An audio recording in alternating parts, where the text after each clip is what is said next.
মুখপাত্র ইতিমধ্যে বলেছেন যে আমরা অনেকগুলো আপনাদের এই যে কোশ্চেনগুলো আছে এগুলো আমাদের মধ্যে আলোচনা হয়েছে, আমরা এগুলো একটা সলিউশনে পৌঁছাবো। প্রথম কথা হচ্ছে আমাদের এই আহ্বানের মূল সূত্র হচ্ছে জুলাই অভ্যুত্থানের অঙ্গীকার এবং বাংলাদেশকে একটা নতুন রাজনৈতিক বন্দোবস্তে নিয়ে যাওয়া।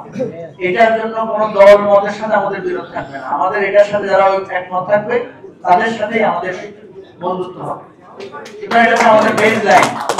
এটা দল কোন দল কি এটা আমাদের কাছে গুরুত্বপূর্ণ না। আসন নিয়ে কি হবে, কার ভোট বেশি কি, নাইসা বলেছেন আমাদের মূল আলোচনার বিষয় সেটা হবে না। এটার জন্য আমরা নতুন রাজনৈতিক ট্রেন্ড সেট করতে চাই। আমরা তো বলেছি কোন একক ব্যক্তিও যদি উঠে আসেন এবং তিনি যদি এই পুরানো রাজনীতির বিরুদ্ধে দাঁড়িয়ে নতুন রাজনীতির ঝান্ডা তুলে ধরতে পারেন, আমরা তাকেই মনোনয়ন দেব।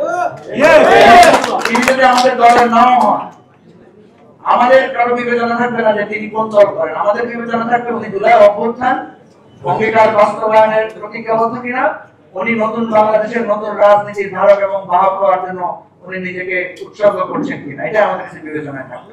আপনাদের আরো অনেক প্রশ্নের জবাব দেব আমরা এবং সকলের প্রশ্নের জবাব দেব, তবে আর আজকে না ইনশাআল্লাহ। ভালো করে খেয়াল করেন, এটা আমাদের অভিপ্রায়। আমরা এই অভিপ্রায় বাস্তবায়নের জন্য আন্তরিকভাবে চেষ্টা করব।